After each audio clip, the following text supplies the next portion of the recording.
out. Engine off. Now. Hands up. Sir?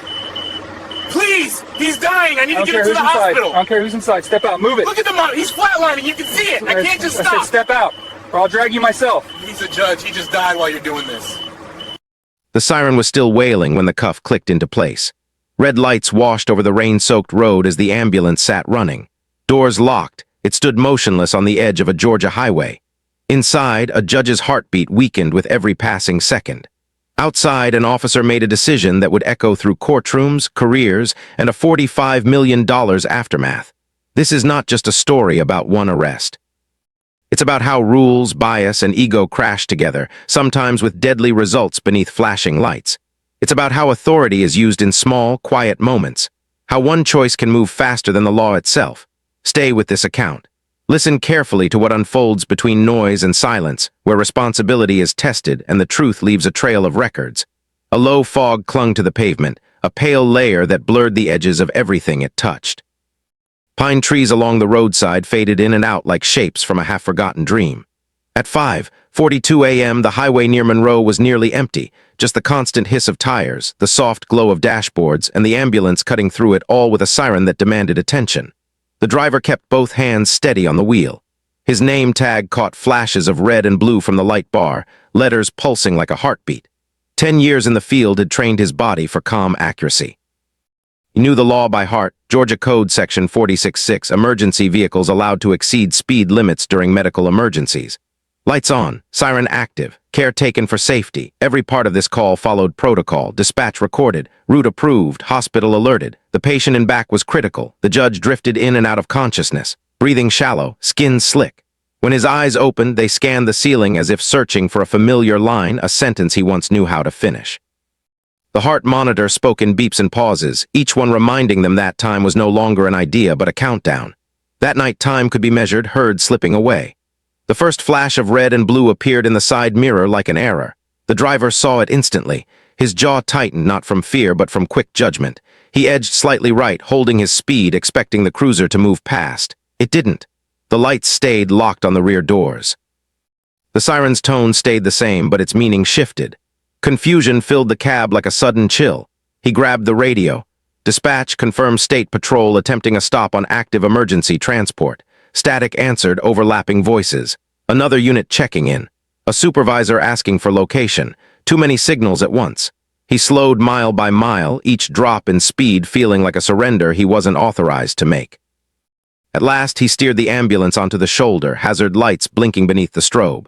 The trooper walked up with a hand near his weapon, boots crunching against gravel. His body camera blinked red, recording. Training manuals would later say this moment called for judgment. The trooper's stance showed control. "Driver, shut it down," he said, voice sharp and rehearsed. "There's a patient in cardiac distress," the EMT answered, already reaching for his ID. His voice stayed calm, professional. "We're heading to Atrium Medical. Lights and siren approved." The trooper didn't look inside.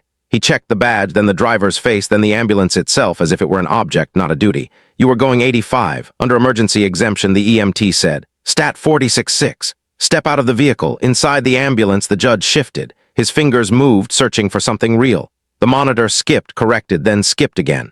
A medic leaned close, voice low and steady. "Stay with me, we're almost there." Outside, the fog grew heavier, swallowing sound. The siren was off. The silence that followed felt wrong, too heavy, too final. The EMT stepped down, hands open, palms visible without being told. He explained again, slower now, choosing his words carefully. Dispatch times, medical urgency, chain of command. Each sentence was an offer of reason. The trooper's radio crackled. A supervisor was a few minutes away. Procedure suggested clearing the stop, escorting the ambulance if needed. Procedure also allowed judgment. The camera captured the pause, 3 seconds where everything hung in balance. "Turn around," the trooper said. "What?" The EMT's voice barely rose, but something deeper did. "Sir, the patient, turn around. Hands behind your back." Steel snapped closed. Too sharp. Too final. As the cuffs tightened, the EMT turned his head toward the ambulance doors, eyes fixed on the shiny red surface as if he could somehow see through it. "You're killing him," he said, not in anger, but as a truth he could no longer ignore. The trooper steered him toward the patrol car, positioning his body between the EMT and the vehicle he had sworn to keep moving. In the rear, the judge's breathing grew uneven. A medic knocked once on the divider, then again harder. The doors did not open. The camera kept rolling. The fog kept drifting. The ambulance engine continued to idle. Purpose was paused, stranded on the side of a Georgia highway while time made its own decision. The ambulance sat like a held breath. The diesel engine vibrated through the frame, steady and resistant, as if the machine itself refused to accept that it had been reduced to waiting. Fog pooled along the shoulder, brushing the tires and narrowing the world into a tight corridor of control and delay. Inside the cab, the radio crackled back to life. Dispatch voices overlapped, polite at first, then edged with pressure from clocks they couldn't see. Unit confirmed patient condition. A pause, status advised current. Another pause, the hospital broke in, calm and clinical. Cardiac team is standing by. We need updated vitals. Each message stacked urgency without solution. The EMT stood beside the cruiser, wrists cuffed in front now, an adjustment that felt like mercy without substance. He kept his gaze level, his voice controlled. 10 years in the field had taught him that escalation often lived in tone, not language. Sir, he said, this transport is logged as critical. Under state protocol, delays beyond 5 minutes significantly increase risk. We're past that point. The trooper didn't answer right away. He angled himself toward the road, stance squared, one hand resting on his belt. His body camera blinked red, recording neutral, unblinking. You failed to yield, he said at last. That's the issue. I slowed, I notified dispatch, it's time-stamped. The trooper breathed out slowly through his nose. You don't get to decide compliance.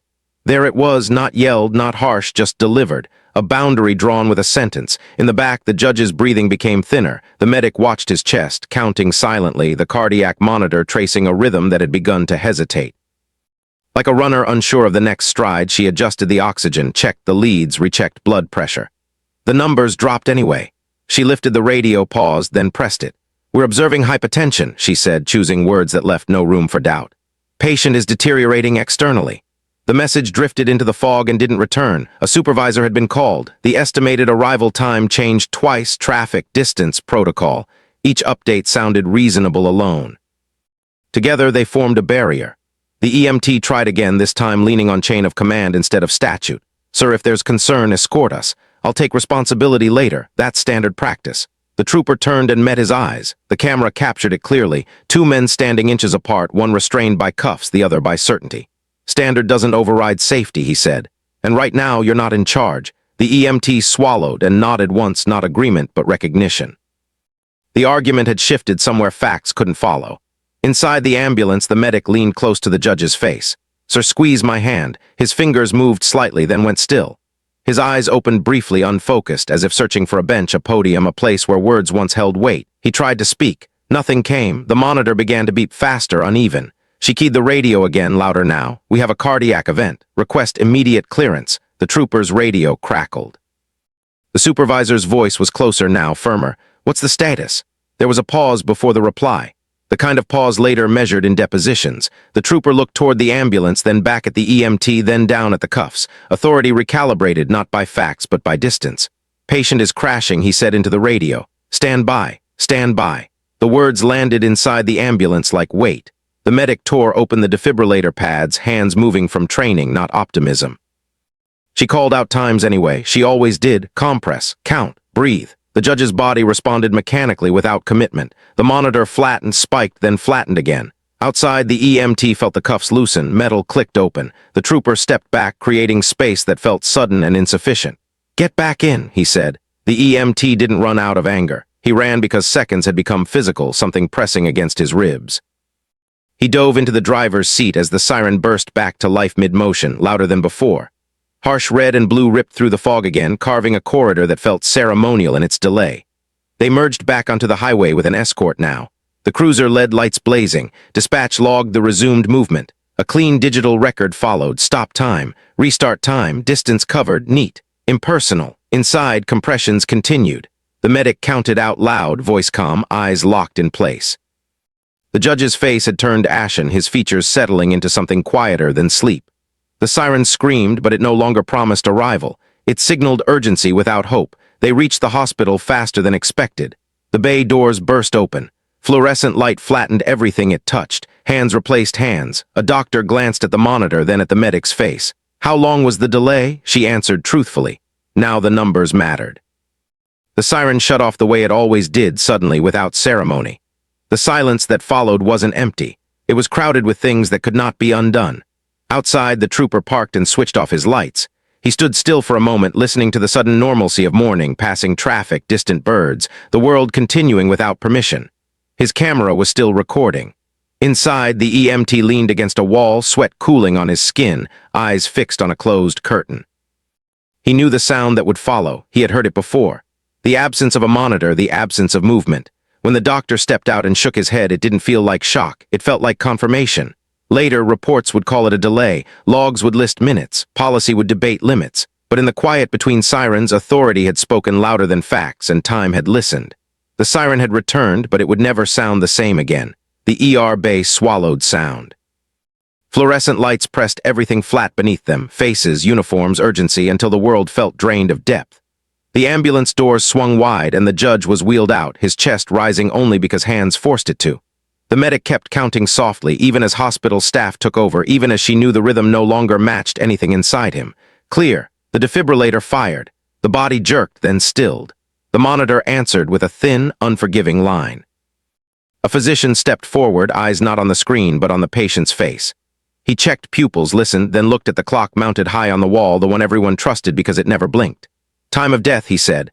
Voice steady, almost kind. 0632. The words didn't echo. They didn't have to. They landed and stayed. Hands slowed, then stopped. Gloves were removed. The medic stepped back, suddenly aware of the ache in her shoulders, the dryness in her mouth. She stared at the sheet pulled over the judge's face, at the shape it made as it settled. She thought of the minutes on the shoulder, the unanswered radio calls, the way the siren had sounded wrong when it came back. Outside the bay, the EMT leaned against the wall, palms flat, breathing shallow. No cuffs now, no escort, just the hum of hospital air and the knowledge that something irreversible had finished happening. When the physician met his eyes and shook his head, the EMT nodded once. He didn't speak. His hands were still trembling, as if the road hadn't truly ended. Paperwork began immediately. It always did. A nurse logged arrival time. Another entered last recorded vitals, then blanks. Transport delay noted, carefully worded. The electronic record accepted the data without judgment. Somewhere in the system, the gap between stop and restart became a number. Down the hall, a hospital administrator made a call. The judge's name still carried weight, even when whispered. Within minutes, the chief medical officer arrived, followed by hospital counsel. Not to interfere, only to observe, to understand how this would read later. The trooper came last, his boots quieter on linoleum than they had been on gravel. His body camera remained active. Policy required it stay on through patient transfer. The red light blinked, capturing an aftermath no one trained for. He looked at the sheet, the stillness beneath it, then turned away. He found a computer terminal and began his report. Time of stop. Reason for stop, speed estimated, driver noncompliance, scene safety concerns, supervisor requested, ambulance cleared. Each line stood alone, defensible, procedural, clean. It read complete. It did not mention the sound of the monitor. It did not mention the medic's voice on the radio. Reports rarely did. Internal Affairs opened a parallel file before sunrise. That choice wasn't driven by outrage. It came from alignment, a death, a delay, a recording. Policy required review. When those elements met, an email was sent marked administrative, non-disciplinary, pending review. The language was neutral, the consequences were not. By mid-morning, the EMT was formally released. No charges, no citation, a brief apology from a supervisor who hadn't been present. We'll be in touch, he was told, which meant interviews, statements, waiting. He stepped outside into daylight that felt too bright. His phone buzzed with messages he didn't yet have the strength to open. At the courthouse, flags were lowered to half-staff. The judge's chambers were closed quietly without announcement. Clerks packed files. A framed photograph was turned face down on a desk. Someone lifted a coffee mug, hesitated, then set it back. The building continued on with the quiet dignity of institutions that outlive the people who serve them. The first news alert arrived just after noon. Retired appellate judge dies during medical transport. No mention of the stop. No mention of the delay, only age, years of service. A quote from a colleague about integrity. The story felt finished. It was. A local reporter filed a records request, routine, almost automatic. Body camera footage, dispatch logs, incident reports. Georgia's open records law moved slowly, then all at once. A second outlet noticed the timestamps. A third noticed the gap between transport protocol and reported actions. By evening, the headline shifted. Questions raised after judge's death during ambulance stop. The trooper's report was still clean, but now it sat beside other documents read differently. Dispatch audio where urgency climbed. Hospital records where arrival times stretched. Body camera footage where the sirens stopped and silence took over. Truth, it turned out, became a paperwork problem. Every timestamp carried weight. Every missing detail grew louder once placed beside another. The camera didn't judge. It simply showed pauses, interruptions, a supervisor's voice arriving too late, a choice framed as control. Internal affairs scheduled interviews. Training manuals were pulled. Emergency vehicle statutes were highlighted. The question was never intent. It rarely is. It was judgment. The trooper was placed on paid administrative leave, procedural and standard. Email announcing it carefully stated there was no assumption of wrongdoing. The public read it another way. Outside the hospital, candles appeared near the entrance, quiet and unofficial. Someone taped a handwritten note to the wall. He deserved a chance. The EMT sat at his kitchen table long after nightfall, staring at his phone. Messages came from coworkers, family, strangers. Support tangled with blame, grief mixed with anger. He replayed the stop in his mind, not as memory, but as evidence. What he said, how he said it, what might have changed if time had moved differently. At headquarters, the trooper sat alone in a dim office, watching his own footage. He paused it often, rewound, played it again. In the reflection of the screen, his face looked unfamiliar, older, harder. He focused on procedure, on training, on the words he chose because those had always worked before. Outside, the story sped up. By week's end, the judge's death was no longer a line in an obituary. It became a case, a file, a question moving toward courtrooms and committees, toward conclusions that would be argued long after the fog lifted from that stretch of highway. In the space between what happened and what would be decided, the paperwork kept growing. Clean margins, careful wording, a record of minutes that could never be returned. And somewhere inside that record, the silence between sirens waited to be named. Discovery didn't begin with confrontation. It began with boxes, cardboard, neatly labeled, rolled into conference rooms with the quiet efficiency of people who knew the process well. Training manuals, policy updates, dispatch procedures, body camera storage logs. Each item tried to turn a human moment into something measurable, something defensible on paper. Everything made sense until it didn't. The trooper sat for his deposition under fluorescent lights that made time feel suspended. His attorney's voice stayed calm, almost friendly, guiding him through years of service. Commendations, firearms qualifications, then the questions narrowed, emergency vehicle exemptions, Georgia Code Section 46.6. The phrase due regard surfaced again and again, stretched thin by interpretation. Are you trained that ambulances responding with lights and sirens may exceed posted speed limits? Yes. And are you trained that patient welfare takes priority unless there is an immediate public safety threat? Yes, the pauses between answers grew longer, seconds measured and recorded. When the body camera audio played, the room leaned in, not for what was said, but for how it sounded. Interruptions, a sharp inhale, the way the EMT's sentences were cut off just before they finished. Experts would later testify that tone itself could function as force, that command presence could redirect outcomes without ever issuing a direct order. On the recording, the absence of the siren felt louder than any noise. The EMT's deposition followed a week later. He wore a plain suit, hands folded, voice steady despite the attention. His attorney asked him to walk through the stop minute by minute. Dispatch logs appeared on a screen behind him. Timestamps, radio identifiers, escalation markers. He explained protocol the way he always had, not defensively but plainly. Emergency transport, chain of command, escort as an alternative. He didn't guess at intent. He didn't have to. Public scrutiny followed him everywhere. His name trended. His photo circulated. Commentators divided along familiar lines, procedure versus humanity, order versus consequence. He continued working limited shifts, shadowed by questions he wasn't allowed to answer. His life expanded into something he never asked for, a public record he couldn't close. Expert witnesses entered the case. A former state patrol trainer testified that discretion was not unlimited, that stopping an active ambulance required specific, articulable danger, not general authority. A medical ethicist spoke about the duty to provide care, about how delay itself could amount to harm. A use of force analyst pointed to the handcuffs, explaining how restraint shifted the situation from traffic enforcement to custody. The defense answered with their own experts: scene safety, officer vulnerability. The unknowns of pre-dawn stops, reasonableness. The word reasonable appeared so often it began to lose meaning. The civil complaint named more than the trooper. It named the department, training practices, supervisory response times, body camera policies that allowed discretion to override urgency. It framed the death not as a single mistake, but as the foreseeable result of layered decisions. The language was careful, almost soft. It didn't accuse, it demonstrated. Settlement discussions began quietly, then stalled. Numbers were proposed, then withdrawn, statements drafted and rewritten. The family wanted accountability, not only compensation.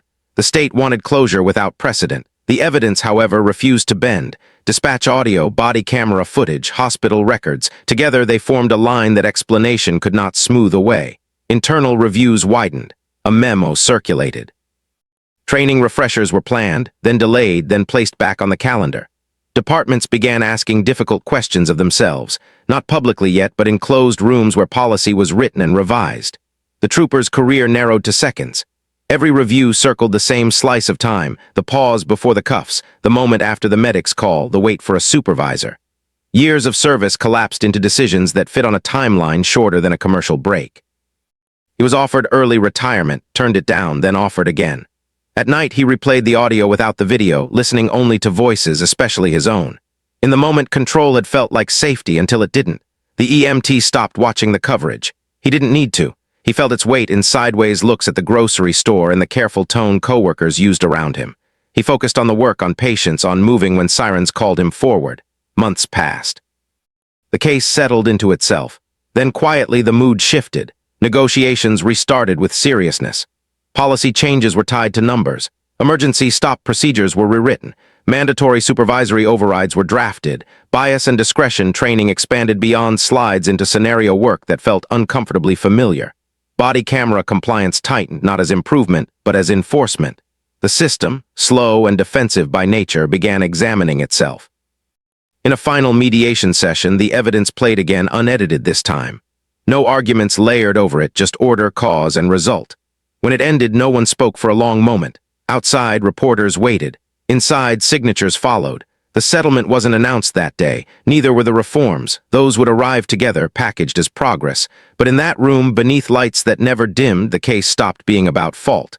It became about consequence. And consequence, once recorded, has a way of reshaping how power moves the next time a siren sounds. The jury room stayed unused. No opening statements, no exhibits carried past wooden doors, no verdict read aloud at the end of a long afternoon. Instead, resolution arrived the way institutional truths often do, through a press release written to sound calm, careful, inevitable. The state agreed to settle. $45 million. The number traveled faster than the explanation. It filled headlines, scrolled across screens, trended for a full news cycle before anyone asked what it truly represented. Officially, it was not an admission of wrongdoing. It never was. It was recognition of loss, a measure of harm. A line drawn beneath a case the state no longer wished to fight. Attached to the settlement were reforms. Written in neutral language, they read like a confession. Revised emergency stop rules requiring troopers to immediately defer to active medical transport unless an articulable imminent threat existed. Mandatory supervisory override when stopping an ambulance, no discretion without review. Expanded bias training, scenario-based, reviewed annually. Stricter body camera compliance, including automatic alerts when emergency vehicles were detained beyond a defined threshold. No apology, only policy. The memo went out quietly to every state trooper labeled Operational Update. Most skimmed it, some read it twice. A few saw themselves between the lines. In roll call rooms and patrol cars, conversations shifted, not loudly, not dramatically, but enough to matter. The rules had tightened. The space where authority once lived had grown smaller. The trooper learned he had lost certification on a Tuesday. The notice was brief, procedural, almost impersonal. His training record no longer met the requirements for sworn duty. Years of evaluations reduced to a paragraph. There would be no public ceremony, no formal rebuke. He turned in his gear, the badge last. Its weight surprised him, not the heaviness, but what it symbolized. Power once given did not announce when it left. He exited the building without many words. Outside, the morning looked ordinary. That, more than anything, unsettled him. The department released a statement thanking him for his service and wishing him well. It read clean. The EMT returned to work after the settlement. Uniform pressed, boots worn the same way they always had been. On the surface, nothing had changed. Sirens still screamed, dispatch still overlapped, patients still waited on the edge of minutes. But he carried something different now. Not fear, not anger, awareness. He noticed how quickly officers waved him through intersections. How supervisors answered the radio faster. How the new protocol checklist appeared on his dash tablet, mandatory, unavoidable. He didn't feel validated. He felt tired. Months later, at a training session, his case was referenced without names. A scenario. A learning module. Recruits watched body camera clips with the audio lowered, focusing on timing, on pauses, on what happened when no one moved. He didn't speak during the discussion. He didn't have to. The footage spoke for him. Judge's family released a statement after the settlement was announced. It thanked first responders who had tried to help. It acknowledged the reforms. It did not claim closure. Grief, they said, did not respond to numbers. At the courthouse, a plaque was installed quietly. No ceremony, just a name, dates, and a line about service. People walked past it every day without stopping. Years later, the policies remained. Emergency vehicles were stopped less often. When they were, supervisors arrived fast. Body camera alerts triggered. Dispatch flagged delays in real time. The system adjusted not because it discovered morality, but because it learned consequence. Justice, in the end, did not feel like victory. It felt like exhaustion. The kind that settles after everything that can be said has already been written down, after arguments are archived, after sirens fade into distance on that stretch of highway outside Monroe. Traffic still moved before dawn. Fog still settled low among the trees. Ambulances still pushed speed limits, lights and sirens cutting through the dark. But now when an officer saw those lights in a mirror, there was a different pause. Not hesitation, reflection. A policy-shaped memory of what happens when control outruns care. The lesson wasn't loud. It didn't need to be. It was written into procedure, paid for in lives, and carried forward quietly every time an ambulance wasn't stopped, and every time a siren was allowed to keep moving.